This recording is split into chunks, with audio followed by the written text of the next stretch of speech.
Pet Lady no Ar, comportamento e bem-estar animal. Olá, Pet Lovers! Aqui é Carol Barros e você está ouvindo o Pet Lady no Ar, o podcast que sabe se comportar muito bem. O episódio de hoje surgiu através de uma sugestão do pet ouvinte Lucas Conrado. Ele entrou em contato comigo pedindo para explicar um pouco sobre a adoção de pets de rua. O Lucas disse assim: como adotar um cachorro de rua? Com quanto tempo pode adotar? Os filhotes sofrem quando são adotados? A mãe sofre? O que fazer? Com base nessa sugestão e nas perguntas do pet ouvinte, criei uma pauta um pouco mais ampla e decidi fazer esse programa sobre a adaptação dos pets nas nossas casas. Se a adaptação numa casa nova já não é fácil para nós, humanos, imagine então como que é para um cachorro ou para um gato. E se engana muito quem acha que os cuidados com um novo pet devem começar só quando ele chega em casa. É preciso se planejar e começar a se preparar muito antes. Nesse episódio, eu contei com a participação de uma convidada incrível e muito experiente, a Super Isabela Jardim. A Bela é minha amigona e trabalha com comportamento de cães e gatos há muitos anos. Ela esteve aqui no episódio 38, o Erros com os Nossos Pets, junto com a Fernanda Falsi. Quem estampa a capa do episódio de hoje é a galera do Chico França, que é meu amigo e prata da casa aqui do Pet Lady no Ar. O Chico já passou por algumas adaptações com os bichinhos dele. Nessa foto estão a Elô, o Lineu lá no fundo, o Júnior e a Debbie. Antes de falar das redes sociais do Pet Lady no Ar, quero contar para vocês que recentemente estive num episódio do Eu Tava Lá Help, do Brian Rizzo e da Mari Pereira.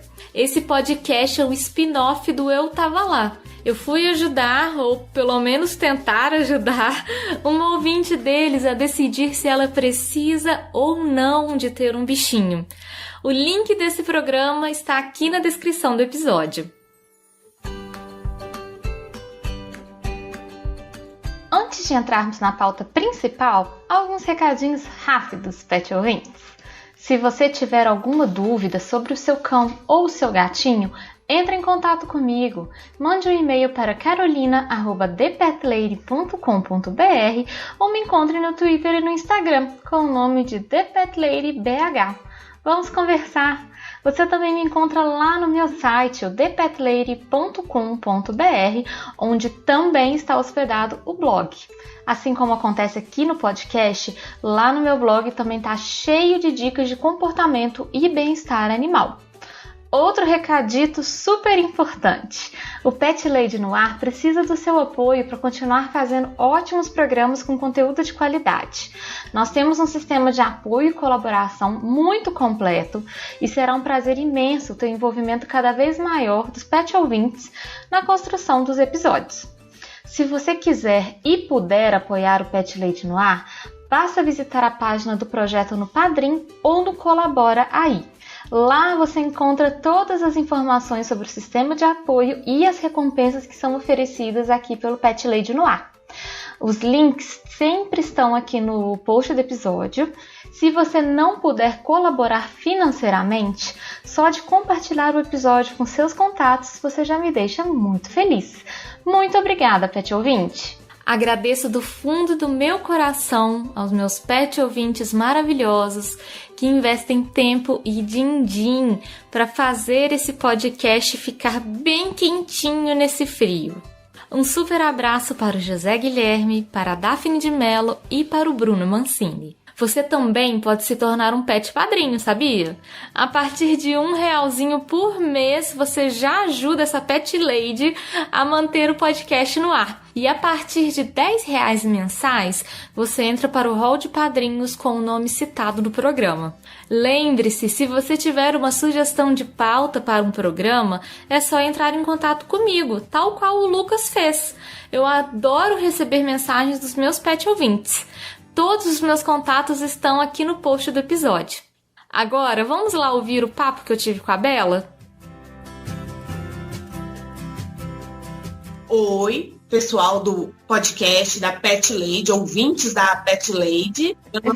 Meu nome é Isabela, eu sou conhecida como Bela Adestradora, sou bióloga e trabalho com comportamento de cães há mais de 10 anos e com comportamento de gatos há 4 anos. Gente, eu chamei a Bela aqui hoje para a gente conversar um pouco sobre adaptação dos pets em casa. Bela, essa pauta surgiu a pedido de um ouvinte. O ouvinte, ele me perguntou como que a gente faz para adotar um animal, como que é a adaptação, quais são os processos que a gente deve seguir para que tudo dê certo. E eu achei que é uma pauta legal que a gente pode, inclusive, expandir um pouco as questões que o ouvinte colocou, para falar também quando a gente já tem um pet em casa e tudo, né? Todas essas questões que a gente já sabe que são importantes para que o pet fique bem, né? Tenha boa qualidade de vida e tudo. Então, eu fiz umas questões para eu seguir aqui com a Bela, na nossa gravação, e aí a gente vai elaborando um pouco em cima disso. A primeira questão que surge, Bela, que eu queria saber a sua opinião, na verdade, é se você acha que existe uma diferença na adaptação de um pet que é comprado e de um pet que é adotado. Você percebe que existe alguma diferença? Não, inclusive, normalmente, o mais comum, porque vai depender de várias circunstâncias, mas o mais comum é que o pet adotado tenha mais facilidade de entrosar com outros animais, porque normalmente já veio de um abrigo onde tem outros animais, ou veio de uma casa que tinha outros animais. Então, normalmente, o pet adotado, ele é um pouco mais aberto, né, no geral, do que um pet comprado. Ah, entendi. Você acha que o pet comprado ele pode estranhar um pouco mais essa interação? Sim, porque o pet comprado, normalmente as pessoas não compram adultos, compram filhotes, né? O pet filhote, você tem que trabalhar toda essa questão de socialização. E não é fácil, é trabalhoso. Então, normalmente, o pet que já vem de outras circunstâncias já passou por essas coisas e está mais apto. Entendi. Faz sentido, né? E outra coisa que eu quero te perguntar nessa situação dela, a diferença entre adaptar um filhote e um adulto. Você vê essa diferença quando chega um bichinho na casa de algum cliente seu? Você sente que existe mais dificuldade de adaptar um animal que já é adulto? Então, de novo, eu acho que vai ser a frase que eu vou mais falar pra você. Vai depender. Eu vou colocar todas as perguntas assim, tá? Vai depender. Porque... Mas eu gosto dessa resposta porque mostra que não tem fórmula, né? Não tem padrão. Exatamente. Então, assim, no caso de gatos, por exemplo, quando você tem gatos adultos em casa e leva um filhote, normalmente, não é regra, é mais fácil adaptar um filhote com esses animais. Com cães, não tem muita ligação. Com cães, eles são intolerantes, seja com o adulto, seja com o filhote, desde que eles já tenham contato com esses animais, né? Os cães, como a gente costuma levar em parque, sair, andar, passear, você sabe mais ou menos como é que esse cachorro vai lidar com outro cão. Apesar de que no território deles é bem diferente, né? É uma outra abordagem em relação a um cachorro novo. Mas gatos normalmente toleram sim, melhor os filhotes, mas isso não quer dizer que não existe como adaptar um gato adulto. E eu tenho prova disso aqui em casa, que eu introduzi um gato aqui em casa de 5 anos com os meus gatos que também já têm essa faixa de idade. Entendi. E eu acho que vale também ressaltar, Bela, aquela diferença que você sempre fala também entre o gato e o cão, que o cão realmente é um ser sociável, é um animal de grupo, né? E o gato não necessariamente. O gato, na estrutura dele, assim, genética, ele é um animal solitário, ele não vive em bando, né? O cachorro não. O cachorro, ele tem esse hábito e como o cachorro é um animal que foi domesticado há muitos anos atrás, muito mais do que os gatos, eles são, né, animais totalmente domésticos. Então, eles vão lidar muito bem com todas essas circunstâncias, eles vão lidar com as coisas de forma mais fácil. Enquanto o gato tem mais dificuldade em dividir o território, tem mais dificuldade de socializar, mas, novamente, não quer dizer que não é possível. Entendi. E eu quero te perguntar, Bela, se você acha que os animais que eles são resgatados ou eles são tirados de uma situação de mais vulnerabilidade, eles têm alguma diferença nessa adaptação numa casa. Por exemplo, um animal que sai de uma situação de abuso ou de algum tipo de violência, você acha que há diferença na adaptação de um animal assim e de um animal que veio de um ambiente saudável? Então, tem, né? Eu falo que, sim, como nós, seres humanos, que passamos por traumas, a gente vai ter um pouco mais de dificuldade de lidar com algumas situações específicas. Um animal não é diferente, né? O que esses animais normalmente precisam é de tempo e espaço. A gente, às vezes, acha que ajudar esses animais é cobrir eles de carinho e beijar e abraçar e dormir de conchinha. E não necessariamente, né? Esses animais precisam aprender ou reaprender a confiar nos humanos. É um processo mais lento, mas, de forma geral, é muito mais gratificante, porque quando você tem a confiança desse animal, é uma coisa, assim, maravilhosa. Sim, sim. Mas é realmente um pouco mais... Eu acho que a questão da paciência e o tempo parece que são mais importantes, né? Assim, a gente saber dar espaço para esse pet, a gente saber que você não tem que ficar o tempo inteiro em cima dele. E isso é difícil, né? A gente quer o tempo inteiro ficar ali grudado e tudo. Exatamente. E o que acontece é o seguinte, quando a gente sabe que existe um histórico de abuso, nós costumamos a ficar assim, ai, que dó, eu preciso amar, eu preciso preciso dar do carinho que ele não teve. E não é bem assim. A gente tem que dar primeiro o espaço, primeiro a chance de conhecer a gente, porque a gente sabe a história dele, mas ele não sabe a nossa, né? Então é importante a gente ter essa paciência, mas assim, de novo, gente, é gratificante demais. Também tem uma situação dessa aqui em casa que farofinha do meu coração, que eu amo. É a sua gatinha? É isso, ela não tem um olhinho e ela veio de situações bem abusivas. Então, assim, demorei 6 meses para encostar a mão dela. Mas aí que entra a importância da paciência, do espaço, né, Bela? De dar o tempo que esse bichinho precisa, de entender que o nosso tempo é um pouco diferente mesmo, né? Isso, o nosso tempo é muito diferente dos animais e a gente tem que entender que, como nós humanos temos individualidades, eu sou uma pessoa com minhas manias, meus jeitos, a Carol é outra pessoa com as manias dela, com os hábitos dela. Os animais também têm essas individualidades que a gente tem que respeitar. Tem animal que vai amar ser carregado. Tem animal que vai demorar muito mais para aceitar outro. Tem animal que vai aceitar de cara. Então tem muito a ver com individualidades também.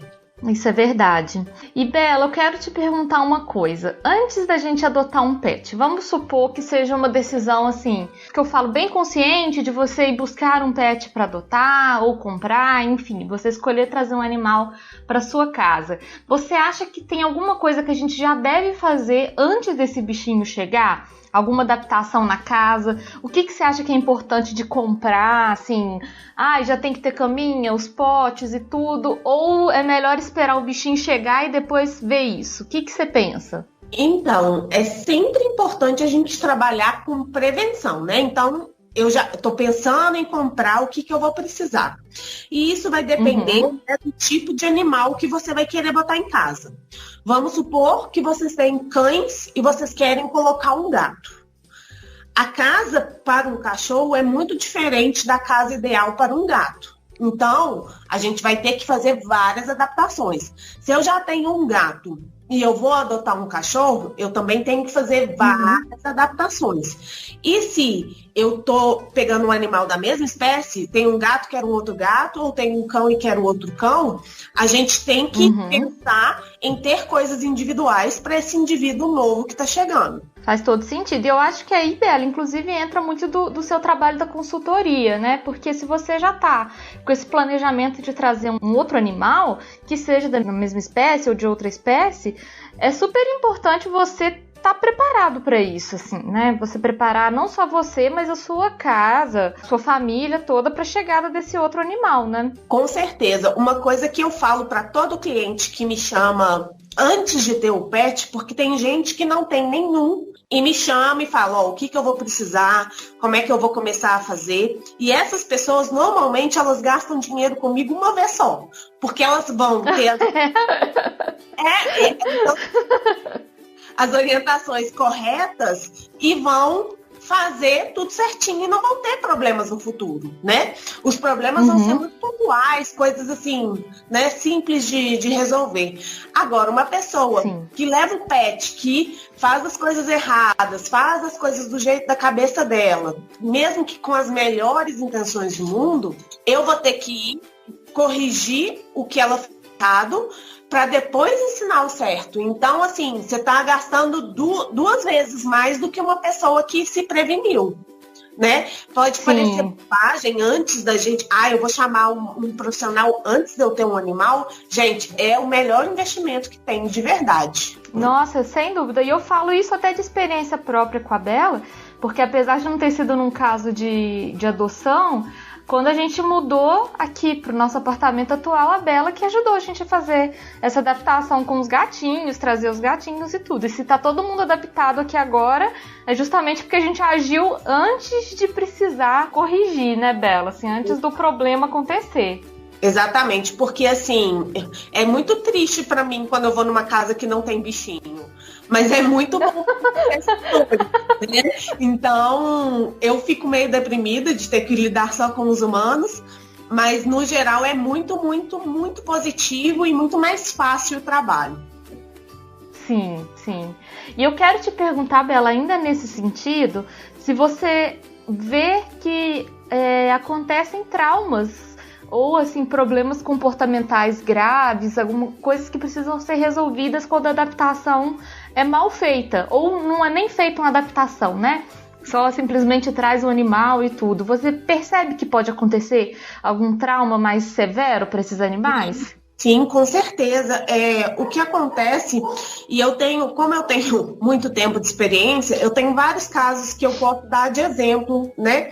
Um caso foi de uma pessoa que tinha os gatos, levou um cachorro sem adaptação nenhuma, nem de ambiente, nem dos animais, e esse gato foi para o hospital, porque ele não comia, ele não fazia nada, ele ficou estressado, né? Então, assim, o estresse para o gato, gente, é sinônimo de doença. Um gato estressado, ele vai ficar doente.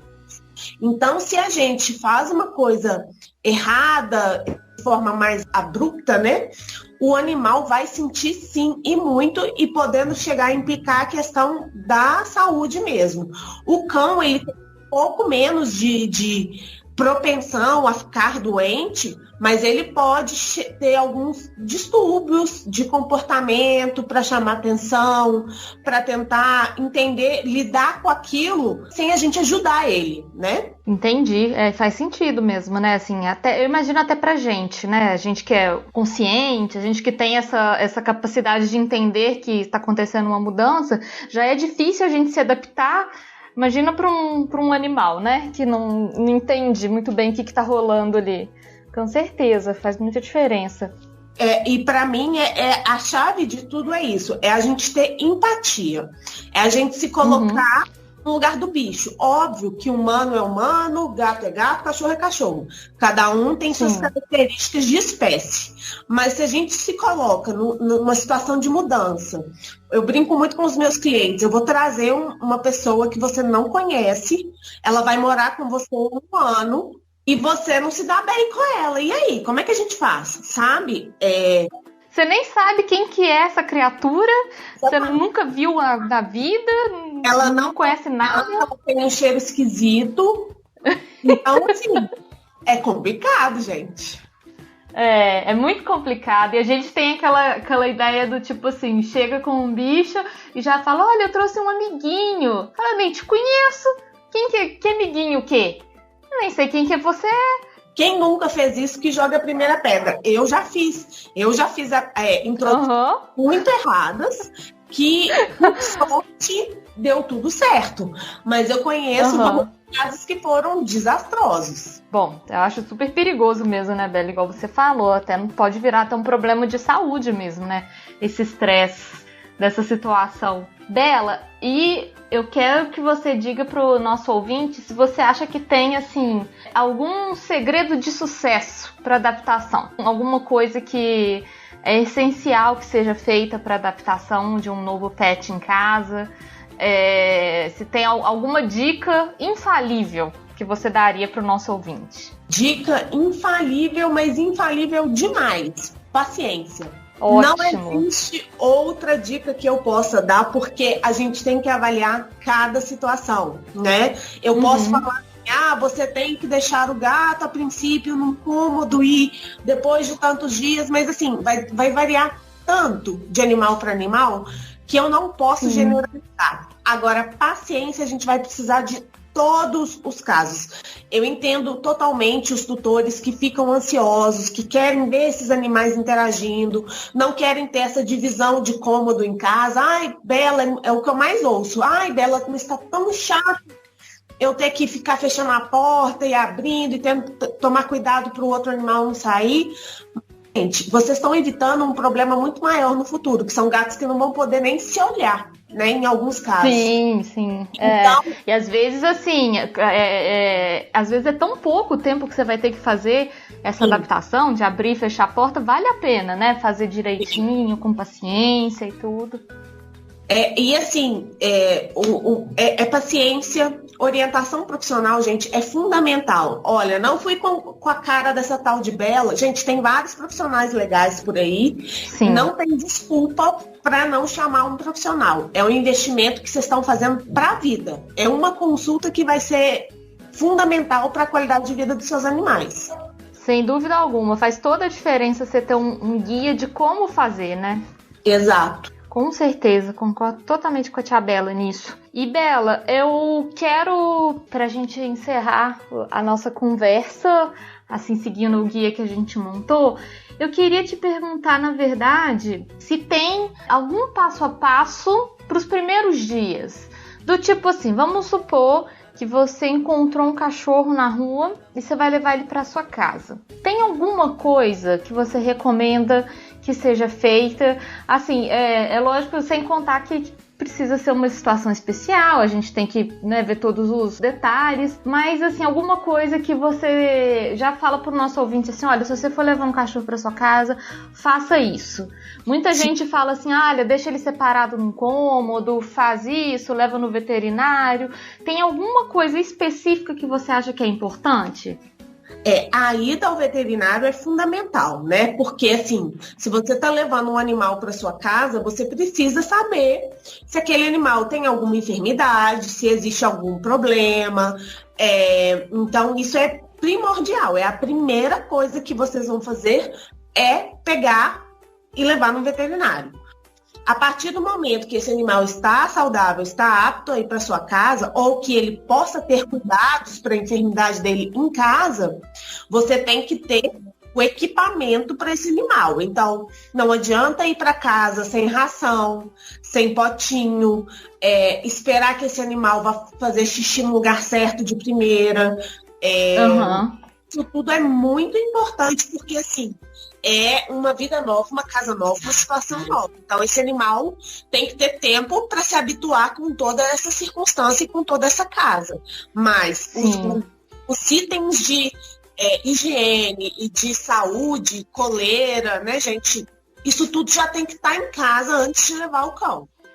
Sim, com certeza. Já se preparar para isso, né? Exato. E eu acho que outra coisa que é importante as pessoas terem, além da paciência que você já falou, é manejar a expectativa, né, Bela? Assim, você não pode já começar com aquela expectativa no alto, de que vai ser maravilhoso, eu vou trazer ele pra minha casa, a gente vai ser super amigo. Segura a sua expectativa, maneja com cuidado para dar tudo certo. Exato. A gente não tem certeza de nada nessa vida. Nada. Né? Então, assim, não dá para ter certeza que o animal que você vai levar para sua casa vai ser perfeito, independente de ser adotado ou comprado.